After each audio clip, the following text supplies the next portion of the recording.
आज तक रेडियो सुनता है सारा जहां।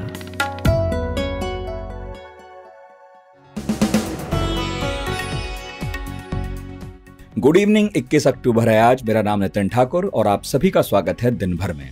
भारत ने 100 करोड़ कोरोना वैक्सीनेशन का मुश्किल पड़ाव आज हासिल कर लिया है, लेकिन मंजिल अभी थोड़ा सा दूर है। तो क्या चैलेंजेस बाकी हैं, इस पर बात होगी। पंजाब में अमरिंदर और बीजेपी के बीच क्या खिचड़ी पक रही है और क्यों हरीश रावत पंजाब प्रभारी की जिम्मेदारी छोड़ना चाहते हैं, ये इंटरेस्टिंग होती कंडीशंस भी समझनी है। फिर बात FATF की उस लिस्ट की जिससे बाहर निकलने को पाकिस्तान बेताब है, लेकिन तुर्की भी फंसता दिख रहा है।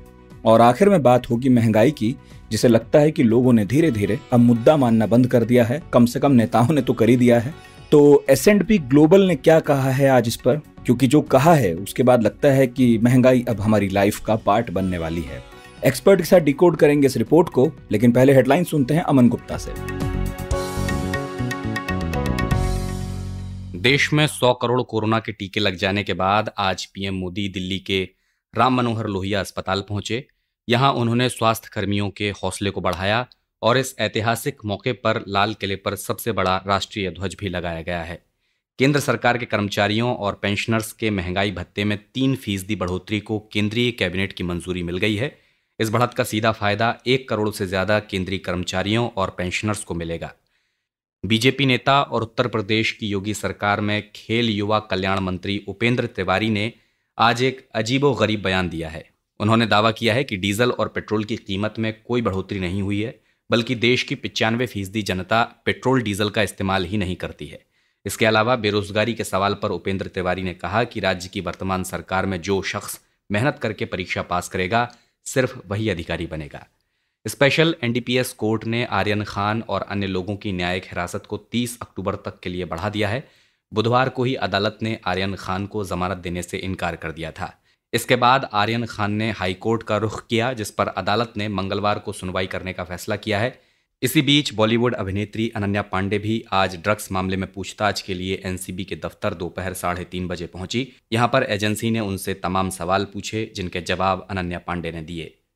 कांग्रेस नेता प्रियंका गांधी ने आज ट्वीट कर घोषणा की है कि उत्तर प्रदेश कांग्रेस ने यह निर्णय लिया है कि उत्तर प्रदेश में सरकार बनने पर इंटर पास लड़कियों को स्मार्टफोन और ग्रेजुएट पास लड़कियों को इलेक्ट्रॉनिक स्कूटी दी जाएगी। CBSE बोर्ड ने मेजर सब्जेक्ट के बाद अब माइनर सब्जेक्ट्स की डेट शीट जारी कर दी है। CBSE बोर्ड ने इसके पहले प्रमुख परीक्षाओं का शेड्यूल जारी किया था। इसके मुताबिक ये परीक्षाएं 30 नवंबर 2021 से शुरू होकर 30 दिसंबर 2021 को खत्म होंगी।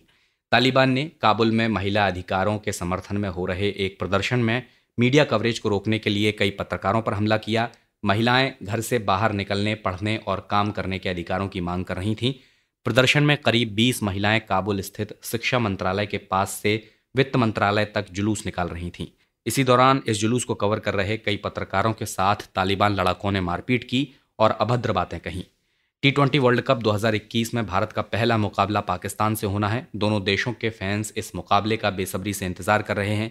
इसी बीच पाकिस्तान के पूर्व कप्तान इंजमाम उल हक ने भारत को T20 वर्ल्ड कप जीतने का प्रबल दावेदार बताया है। इंजमाम का मानना है कि UAE की परिस्थितियां उपमहाद्वीप जैसी हैं। ऐसे में विराट कोहली की कप्तानी वाली भारतीय टीम के जीतने के चांस काफी ज्यादा हैं। आप सुन रहे हैं आज तक रेडियो।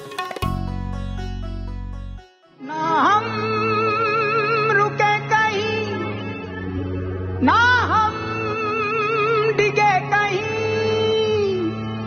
ना हम रुके कहीं, ना हम डिगे कहीं, शत्रु हो कोई भी हम झुके नहीं। ये जो गाना आपने सुना वो वैक्सीनेशन के 100 करोड़ डोज पूरा होने की खुशी में बनाया गया है।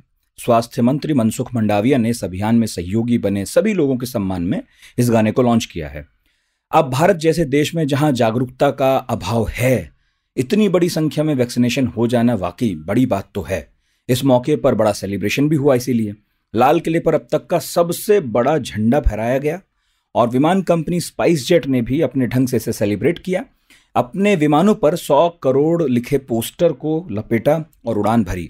एक शॉर्ट फिल्म भी स्वास्थ्य मंत्री ने जारी की है आज। इसके अलावा प्रधानमंत्री मोदी ने देश को संबोधित किया। क्या कहा, सुनाता हूं। देश के पास अब 100 करोड़ वैक्सीन डोज का मजबूत सुरक्षा कवच है।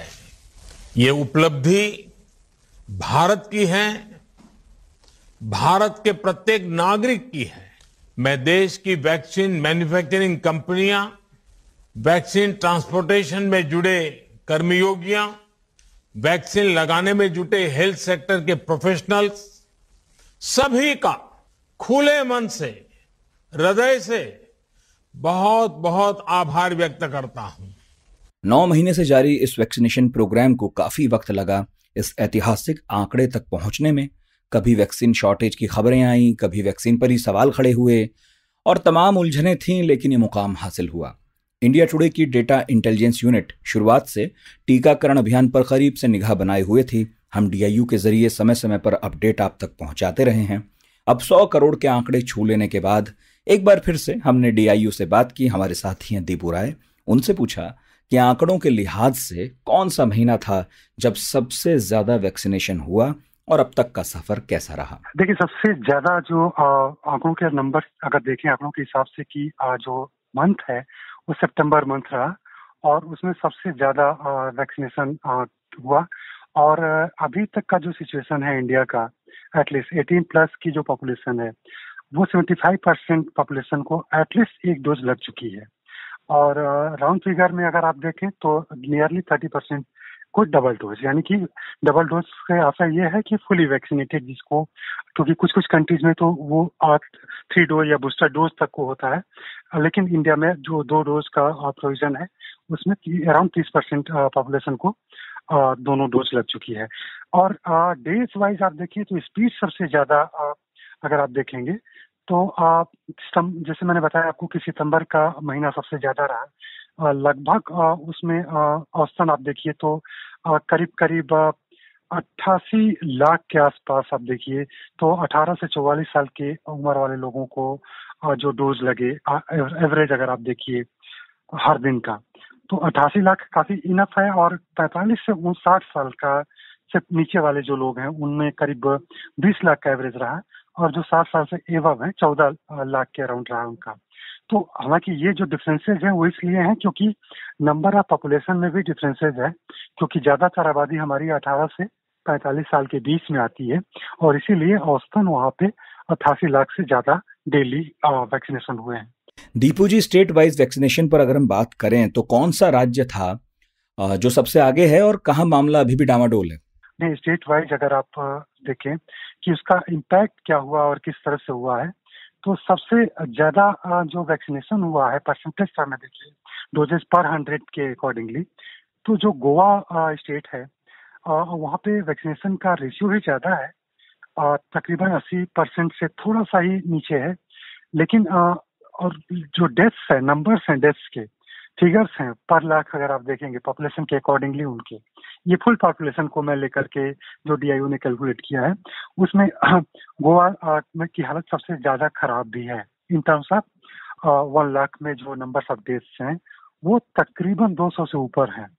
और लेकिन जो महाराष्ट्र सबसे इफेक्टिव स्टेट रहा है इस कोरोना पीरियड में, वहाँ पे वैक्सीनेशन ऑलमोस्ट आप कह सकते हैं कि एटलीस्ट 1 डोज 50% से एवर लोगों को लगा है। और वहाँ पे जो पर लाख पॉपुलेशन में डेथ्स का नंबर है वो करीब करीब 100 से थोड़ा सा ऊपर है। और यूपी और बिहार की सिचुएशन चूंकि ज्यादा पॉपुलेशन है, हालांकि वहाँ पे भी नियरली 30 से 40 के बीच में जो है एटलीस्ट 1 डोज का वैक्सीनेशन हुआ है, लेकिन नंबर ऑफ डेथ्स काफी कम है वहाँ पे। तो स्टेट वाइज जो इंडिकेशन ये मिल रहा है कि दिल्ली और महाराष्ट्र और ऑलमोस्ट केरल में आप देखिए तो वैक्सीनेशन नियरली 70% के आसपास हुआ, एटलीस्ट 1 डोज। और वहाँ पे नंबर्स ऑफ डेथ जो है पर लाख पॉपुलेशन में आप देखिए तो वो भी काफी कंट्रोल में उनके है, लगभग 80 के आसपास अराउंड है। तो ये जो डिफरेंसेज है, क्योंकि एक्चुअल में वैक्सीनेशन का सीधा असर क्या पड़ रहा है नंबर ऑफ डेथ्स का, वो ज्यादा इम्पोर्टेंट फैक्टर है। केवल इटसेल्फ वैक्सीन कितनी लग गई से ज्यादा ये वैक्सीन जहाँ ज्यादा लगी वहाँ क्या नंबर ऑफ जो डेथ्स है या डिजीज है वो कंट्रोल में आ रही है कि नहीं आ रही है, इससे दोनों बातें क्लियर हो जाती हैं। अच्छा, एक और सवाल है दीपू जी, ये तो ठीक है कि हमने 100 करोड़ वैक्सीनेशन का आंकड़ा छुआ है, मगर दुनिया के वैक्सीनेशन प्रोग्राम से अगर हम अपना कंपैरिजन करें तो कितना पीछे हैं अभी हम? ग्लोबल लेवल पर अगर आप देखिए तो सबसे ज्यादा जो इस समय जो खुराक है, टीकाकरण है जो कोविड की, वो उसमें चाइना नंबर 1 पे है, एटलीस्ट 1 डोजेज में 2 बिलियन से ज्यादा उसने वैक्सीनेट किया है, एटलीस्ट 1 डोज। सेकेंड नंबर पर इंडिया है और वो तकरीबन 1 बिलियन के आसपास वो टच कर रहा है, 99.7 के अराउंड पहुंच गया है अगर आप देखिए तो तीसरी जो सबसे चीज आम है वो है यूएस की। यूएस भी 3rd पोजीशन पर है, ब्राजील है उसके बाद। और ये जो नंबर्स हैं इसके हिसाब से ये लगता है कि इंडिया ने काफी बड़े लेवल पर वैक्सीनेशन ड्राइव किया है और केवल एकमात्र कंट्री जो चाइना है वो उससे ऊपर है, बाकी वो सारी कंट्री से एवब है, ज्यादा वैक्सीनेशन किया है उसने। और पॉपुलेशन सेंस की बहुत ज्यादा है, इसलिए फुली वैक्सीनेटेड का जो नंबर है अभी भी वो काफी कम है और ऑलमोस्ट इंडिया अभी भी स्ट्रगल कर रहा है फुली वैक्सीनेटेड को 23-24% के अराउंड उसका। अगर टोटल पॉपुलेशन का, हम एलिजिबल पॉपुलेशन के बारे में नहीं बता रहे हैं, टोटल पॉपुलेशन के रेशियो में देखें तो 23 से 24% के आसपास उसने आबादी को वैक्सीनेट किया है। तो ये जो नंबर है ये एक इंडिकेट कर रहा है कि अभी बहुत ज्यादा वर्क करना है और जो दिसंबर 2021 तक का टारगेट है 31 दिसंबर तक का, तो उसको पाने के लिए अभी 60% तक की डेफिसिट है। अगर एलिजिबल पॉपुलेशन को भी हम ये मान के चलें कि एटलीस्ट आपको एम है आपको कि हार्ड इम्यूनिटी वैक्सीनेशन के थ्रू अर्न करनी है या अचीव करनी है, तो उसमें अभी वैक्सीनेशन का जो नंबर है, डेली नंबर, वो काफी बढ़ाना पड़ेगा। और अभी जो पोटेंशियल है वो केवल 30% को अचीव करने तक की जा रही है, जो अभी इसी दर से अगर करते चले तो वो 30% पॉपुलेशन केवल वैक्सीनेट हो पाएगी फुली। तो ये क्योंकि अब 2 महीना के आसपास करीब बचा है, ये अक्टूबर आपका ऑलमोस्ट हाफ अक्टूबर फिनिश हो चुका है। अब अगला जो 2 महीना और कुछ 15 दिन है, उस बीच ये टारगेट को पूरा करना है, तो वो एक बड़ा चैलेंज है इंडियन अथॉरिटीज के लिए। आप सुन रहे हैं आज तक रेडियो। ये थे दीपू राय। तो 100 करोड़ के आंकड़े को छूने के बाद भी हमारे सामने कई सारी चुनौतियां हैं, क्योंकि कई लोगों ने अब तक वैक्सीन नहीं ली है। बच्चों को भी वैक्सीन नहीं लगी है। बहुत सारे लोग ऐसे हैं जिन्होंने एक ही डोज ली है, दूसरा डोज ड्यू है लेकिन ले नहीं रहे। करीब 10 करोड़ लोग हैं ऐसे। तो अब आगे वैक्सीनेशन प्रोग्राम और उसके इतर भी कोरोना को लेकर कौन कौन सी चुनौतियां हैं, ये हमने पूछा ऑर्गेनाइज्ड मेडिसिन एकेडमिक गिल्ड के सेक्रेटरी जनरल डॉक्टर ईश्वर पी गिलादा से। देखो, अपनी जो कोविड वैक्सीन की जर्नी है वो आधी हो गई है, तो 1 बिलियन डोज या 100 करोड़ डोज हो गए, हमको कम से कम और 100 करोड़ डोज करना है। हमारी पॉपुलेशन 140 करोड़ है। 140 करोड़ पॉपुलेशन को 2 के हिसाब से 288 करोड़ होता है। उसके 70% डोज लगना चाहिए। उसके 70% होते हैं 196 करोड़, तो 200 करोड़।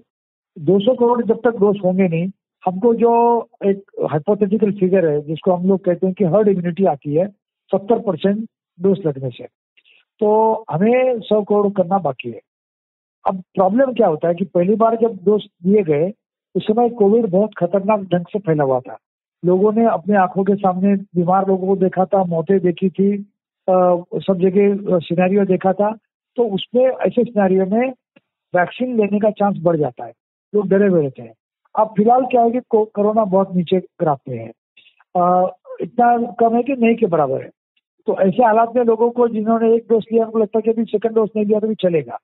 तो हम लोग ये चाहते हैं कि जो अगर गैप 2 डोज का बीच में का है, वो गैप साइंटिफिकली 8 से 10 हफ्ते के अंदर दे देना चाहिए था।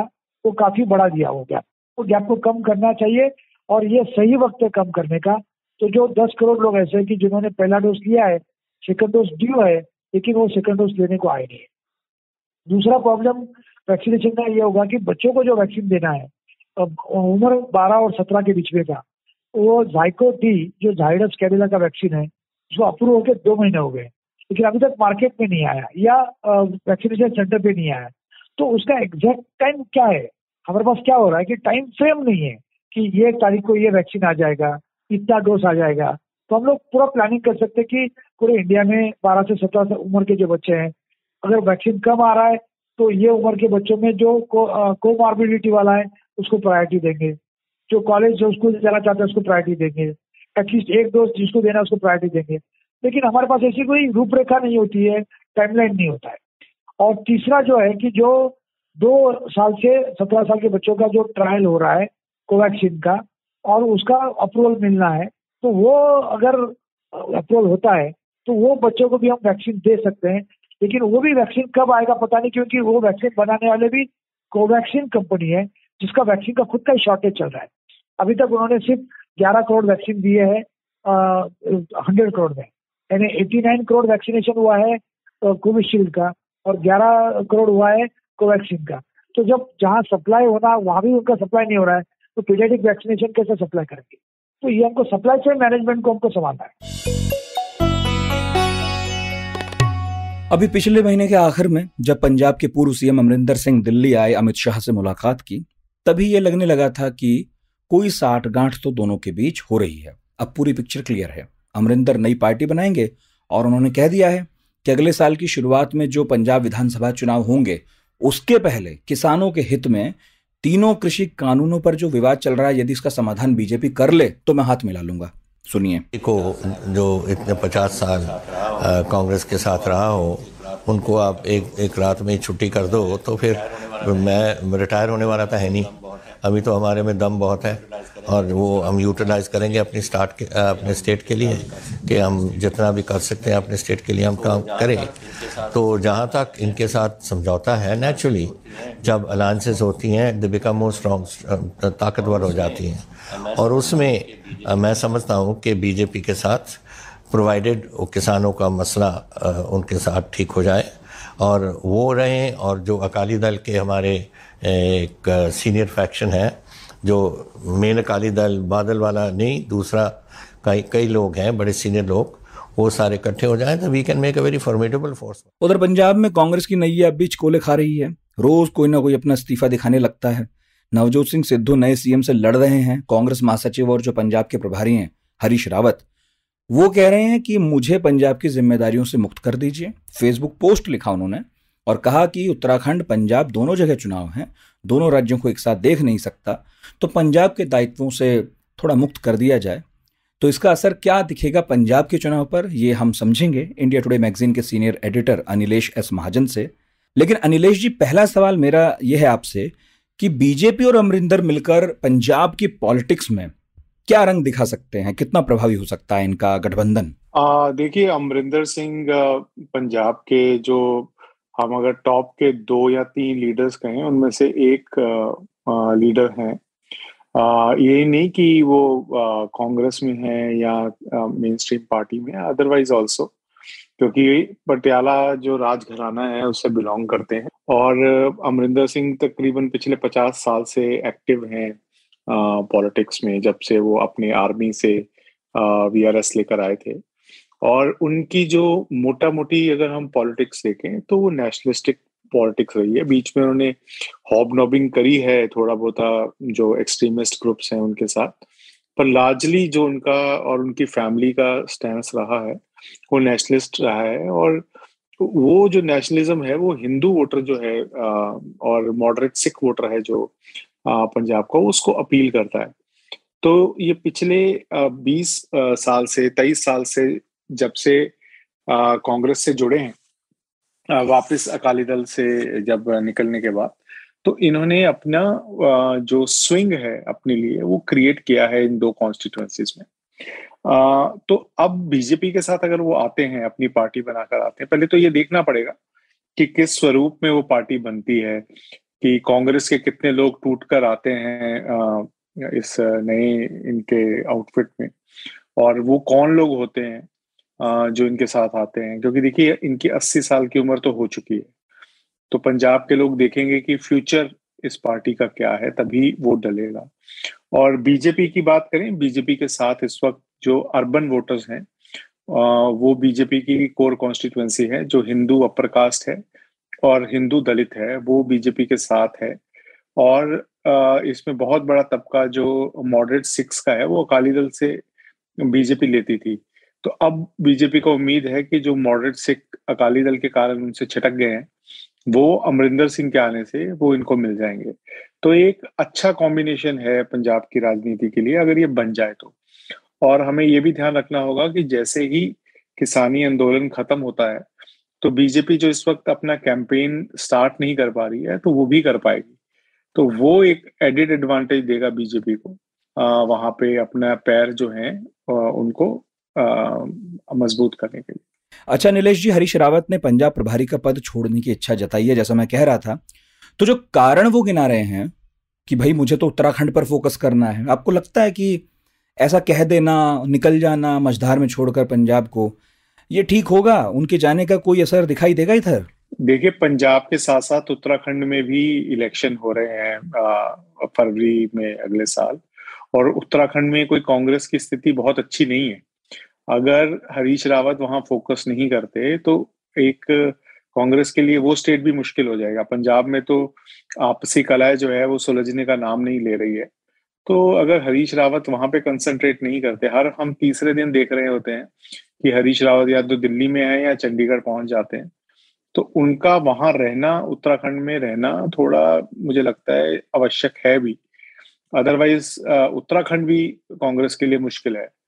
तो वहां आम आदमी पार्टी जो है वो अपना एक स्थिति मजबूत करने की उसमें आ गई है, और वो ज्यादा जो वोट काट रही है वो कांग्रेस का वोट काट रही है, मुस्लिम्स का वोट है, जो दलित कम्युनिटी में वोट है, और जिनको हम अंग्रेजी में हैव नॉट्स कहते हैं उत्तराखंड में, हैव नॉट्स के वोट्स जो हैं वो उत्तराखंड में ज्यादातर कांग्रेस को जाते थे, वो उसको काट रही है आम आदमी पार्टी। तो अगर हरीश रावत वहां नहीं रुकते तो कांग्रेस के लिए मुश्किल है उत्तराखंड भी।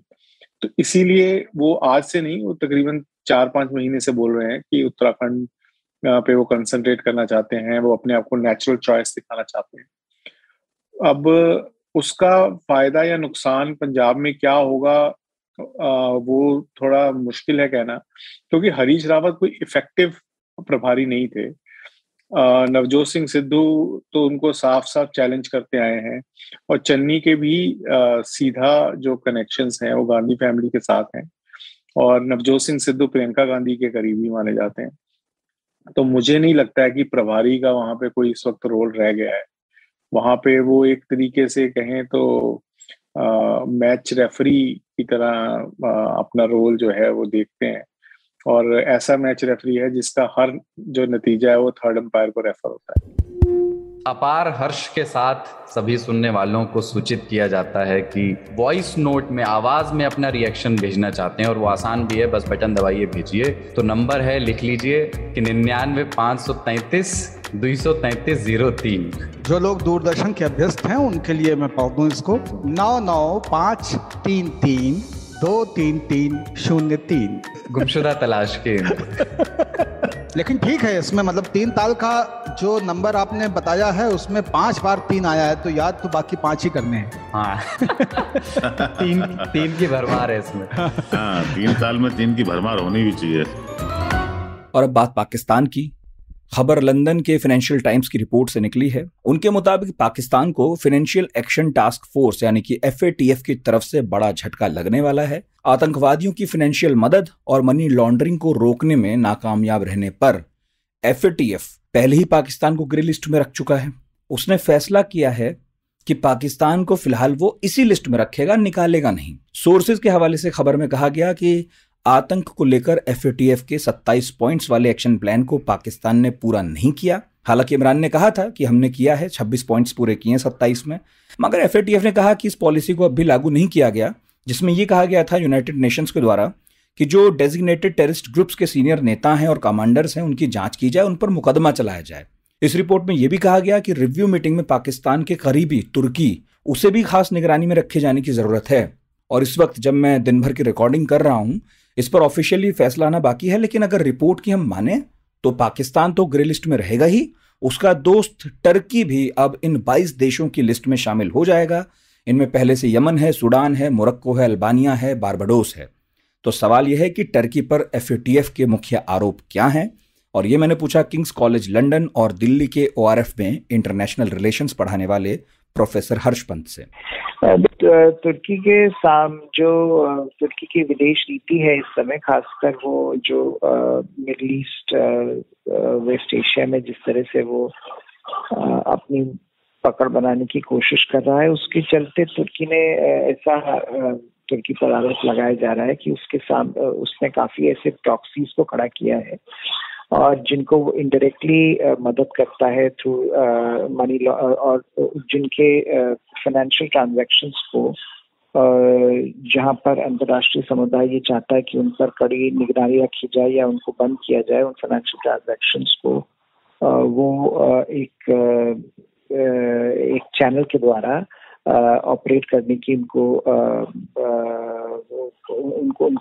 ऑपरेट करके उनकी मदद करता है। तो जो फाइनेंशियल ट्रांजैक्शंस है, मनी लॉन्ड्रिंग और टेरर फाइनेंसिंग का इशू है, उसके तहत तुर्की एक ऐसा देश बन गया है जिस पर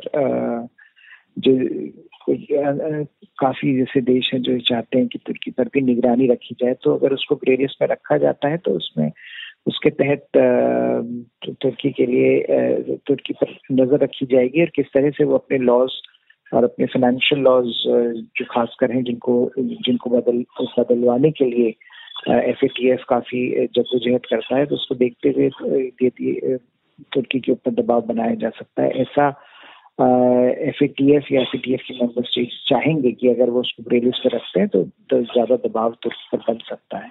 प्रोफेसर पंत, पाकिस्तान में महंगाई जोरों पर है। आटा, तेल, सब्जी जैसी जो बुनियादी चीजें हैं उनकी कीमत में भी आग लगी हुई है। एक पाकिस्तानी नेता का तो बयान वायरल हुआ था, उसमें कह रहे थे कि पाकिस्तानियों को कम खाना खाना चाहिए, नसीहत दे रहे थे। तो ऐसे क्राइसिस के दौर में FATF की ग्रे लिस्ट से ना निकल पाना कितना मुश्किल होने वाला है पाकिस्तान के लिए? देखिए, पाकिस्तान की जो आर्थिक हालत है वो काफी खराब है और ये काफी समय से इसलिए पाकिस्तान की सरकार इस जद्दोजहद में है कि FATF की इस ग्रे लिस्ट से निकला जाए। लेकिन जिस तरह के उनकी सिक्योरिटी पॉलिसी है या विदेश नीति है, वो उनको इसको अपने को पूरी तरह से जो एक एक्शन प्लान दिया गया था पाकिस्तान को, और पाकिस्तान की सरकार से कहा गया था कि आप इस एक्शन प्लान को फॉलो करें, जिसमें ये कहा गया था कि जो UN डेजिग्नेटेड टेरर ग्रुप्स हैं, टेरर इंडिविजुअल्स हैं, उनके खिलाफ कार्रवाई हो और उनको जिस तरह से टेरर फाइनेंसिंग या मनी लॉन्ड्रिंग के द्वारा उनकी मदद की जाती है उस पर आप काम करें। तो वो एक्शन प्लान के कई ऐसे हिस्से हैं जिस पर पाकिस्तान की सरकार काम नहीं कर पाती और ये भारत ने तो काफी बार ये आरोप लगाया ही है कि जो UN डेजिग्नेटेड टेरर ग्रुप्स हैं, इंडिविजुअल्स हैं, वो खुलेआम घूमते हैं। तो मुझे ये नहीं लगता है कि इस बार भी वो ग्रे लिस्ट से बाहर आ पाएंगे और इसके चलते जो एक इंटरनेशनल जिस तरह से उनकी एंगेजमेंट इंटरनेशनल फाइनेंशियल इंस्टीट्यूशंस के थ्रू होती है कि IMF है, वर्ल्ड बैंक है, एशियन डेवलपमेंट बैंक है, वहां से जो सहायता की जरूरत पाकिस्तान को इस समय बहुत ज्यादा है क्योंकि जो इकोनॉमी की हालत है वो खराब है। तो उसके चलते वो जो इम्बैलेंस है सिस्टम में, पाकिस्तान के लिए काफी सालों से ये जद्दोजहद चल रही है कि वो ग्रे लिस्ट से बाहर निकले, लेकिन इस बार भी मुझे मुश्किल लगता है नहीं निकल पाएंगे। अगर नहीं निकल पाएंगे तो फिर अगली जो प्लीनरी है वो मेरे ख्याल से अगले साल अप्रैल में होगी। तो इतने महीने फिर वो अटक जाएंगे और इतने महीने में जो उनकी आर्थिक हालत है वो और खराब होने की संभावना ज्यादा बढ़ जाती है। और मुश्किल में पाकिस्तान ही नहीं, भारत भी है। हमारी मुश्किल भी महंगाई है। ये अलग बात है कि भरे पेट वालों को फर्क नहीं पड़ता, लेकिन मिडिल क्लास आदमी की संवेदनशील जेब सिकुड़ी जा रही है। ऊपर से झूठा आश्वासन तक भी मिलना बंद हो गया है आजकल कि भाई कम कर देंगे, परेशान मत होइए। S&P ग्लोबल प्लेट्स एनालिटिक्स कह रही है कि अगले 1 साल में महंगाई और बढ़ेगी। फिलहाल तो त्योहारी सीजन और शादियों के चलते कीमतें तुरंत चढ़ने वाली हैं। इराक के तेल मंत्री हैं एहसान अब्दुल जब्बारी, कहते हैं कि अगले साल तक कच्चा तेल $100 प्रति बैरल का स्तर छुएगा। इसका असर घरेलू बाजार में कुछ यूं होगा कि पेट्रोल डीजल की जो अभी कीमत है वो उससे 8-10 रुपये प्रति लीटर और महंगे हो जाएंगे। वो महंगे होंगे तो बाकी चीजें महंगी होंगी। तो हमने इकोनॉमिक मामलों पर गहरी टिप्पणी करने वाले आलोक जोशी उनसे बात की। आलोक जी, मानकर चलें कि अगले 1 साल तक महंगाई कम नहीं होने वाली है? तो अब ये तो मान के ही चलना चाहिए कि अगले 1 साल तक कम से कम महंगाई नहीं कम हो पाएगी, जैसा आप सवाल पूछ रहे हैं। और ये हाल जो अभी हमको दिख रहा है महंगाई का हाल, वो आप देखें तो सब्जियों के दाम बहुत बढ़े हुए हैं, इसकी वजह से बहुत लोग परेशान हो रहे हैं। लेकिन जो आंकड़ा आया है थोक महंगाई दर का पिछले महीने का, वो गिरा हुआ है और उसमें जो गिरने की वजह है वो थोक महंगाई के खाने पीने की चीज़ों की थोक महंगाई के उसमें गिरावट है, बल्कि दाम भी गिरावट है। केवल महंगाई की दर नहीं गिरी है, दाम गिरे हुए हैं। तो जबकि इसके सामने मैन्युफैक्चर्ड प्रोडक्ट्स हैं या फैक्ट्री में बनने वाली चीज़ों की महंगाई दर में थोड़ी सी बढ़ोतरी आई है। और अब जो आगे की चिंता है वो ये है कि कच्चे तेल के दाम वो कम होने वाले नहीं दिख रहे हैं, वो बढ़ेंगे ही। और अगर वो बढ़ेंगे तो जो आंकड़े की गणित जोड़ने वाले कहते हैं कि साहब अगर यहाँ से पेट्रोल $100, कच्चा तेल $100 पहुँच गया तो यहाँ पेट्रोल डीजल में 8-10 रुपये बढ़ेंगे। लेकिन जो अब तक का रिकॉर्ड दिखा रहा है, अगर आप उस पर नज़र डालेंगे तो इससे ज़्यादा बढ़ सकता है, मुझे ऐसा लगता है।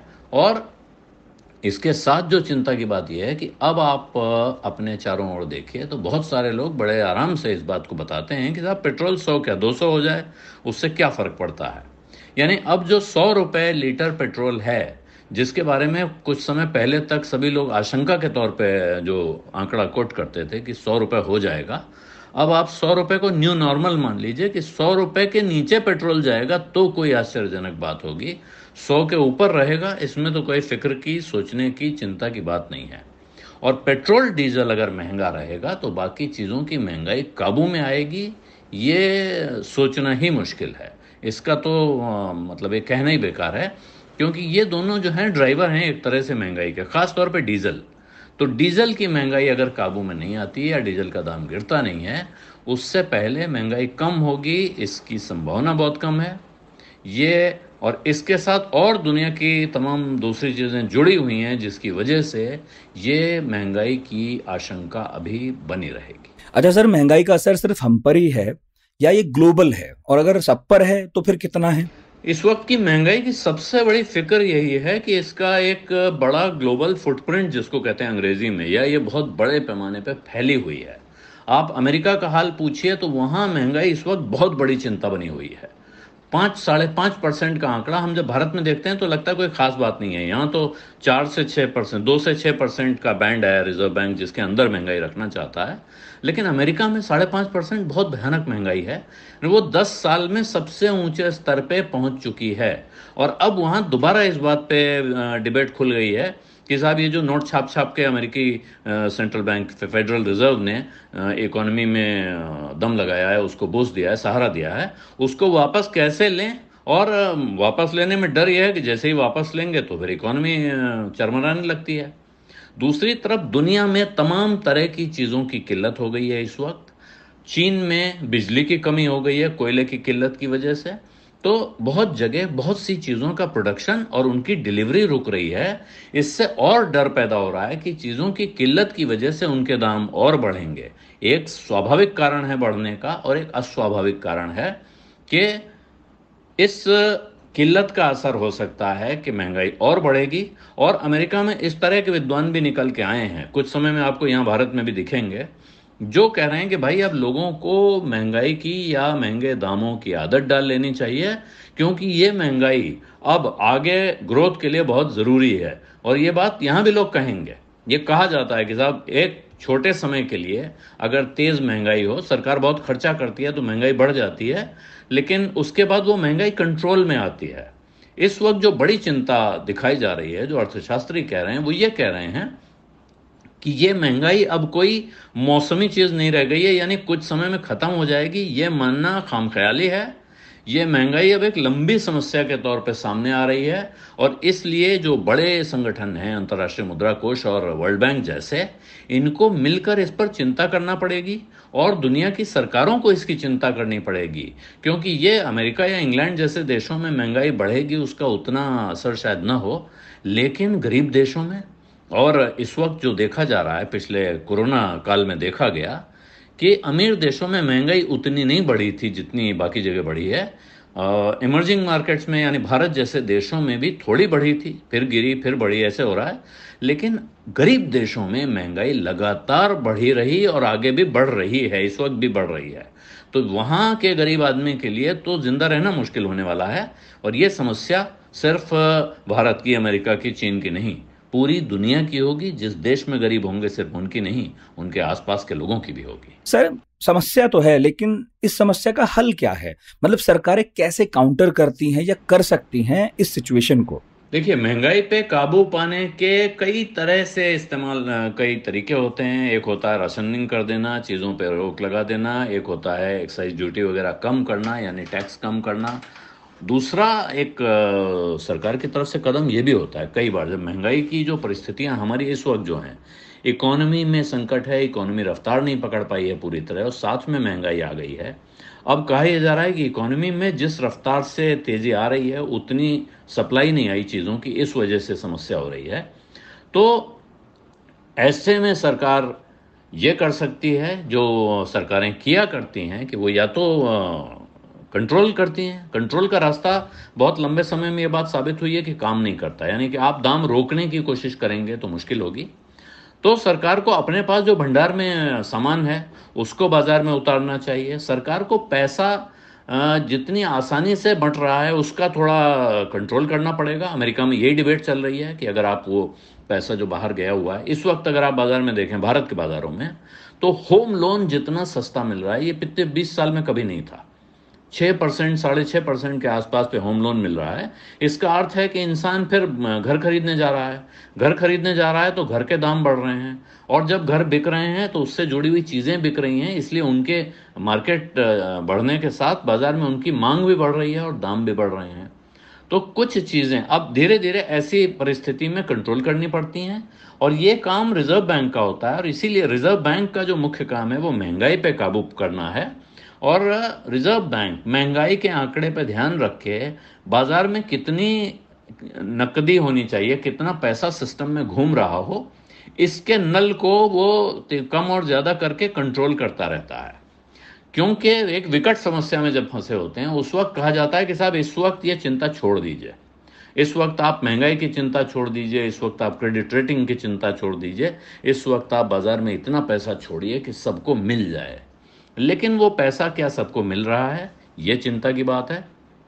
क्या वो पैसा लोगों में बराबर से बंट रहा है, ये चिंता की बात है। तो सरकार क्या कर सकती है, इसका एक उदाहरण चीन में है। बहुत अच्छा उदाहरण नहीं, बहुत खराब उदाहरण है, लेकिन है। चीन की सरकार ने बड़ी बड़ी कंपनियों से कहा है कि साहब देश में गरीब बहुत हो गए, आपके पास पैसा बहुत ज़्यादा है, अब हम आप लोगों से पैसा लेके गरीबों को बांटेंगे। बहुत सारी बड़ी कंपनियों ने बहुत बड़ी बड़ी रकम सरकार को अपनी तरफ से दे दी है, डर के मारे कि ये पैसा ले लीजिए, हम अपनी तरफ से फंड में दे रहे हैं। ये रास्ता सीधा नहीं हो सकता है, लेकिन भारत में कंपनियों पर टैक्स पिछले कुछ सालों में काटा गया था। सरकार उसको बढ़ा सकती है। अगर वो उसको बढ़ाती है तो कंपनियों की तरफ से सरकार के पास पैसा आएगा। फिर सरकार ने जो दूसरे रास्ते अपना रखे हैं, जैसे पेट्रोल डीजल के दाम कम इसीलिए नहीं हो रहे हैं कि सरकार उन पर टैक्स कम नहीं करना चाहती है। तो अगर सरकार उस टैक्स को कम करने की तरफ बढ़ती है तो शायद बाकी चीज़ों के दाम आसानी से काबू हो पाएंगे। और ये एक हिम्मत का फैसला है जो सरकार को करना पड़ेगा। वो हिम्मत दिखाती है या नहीं दिखाती है, इससे तय होगा कि ये महंगाई कब काबू में आ पाएगी। शुक्रिया आलोक जी। तो फिलहाल दिन भर को समेटने का वक्त है, लेकिन इसके बाद आप पढ़ाकू नितिन का हमारा पॉडकास्ट सुनिए। नया एपिसोड आ गया है। बागपत के सनौली में 3 साल पहले जो खुदाई हुई थी उसमें ऐसी ऐसी चीजें निकली हैं कि आप हैरान हो जाएंगे। अनुमान तो ये लगाया जा रहा है कि खुदाई में निकली चीजें महाभारत का प्रमाण है। तो खैर, आप पूरा पॉडकास्ट सुनिए और खुद फैसला कीजिए, और सुनने के बाद बताइएगा कैसा लगा radio@aajtak.com पर, और व्हाट्सएप कर सकते हैं 9953323303 पर। और हाँ, टेलीग्राम ऐप यदि आपके फोन में है और नहीं है तो डाल लीजिए।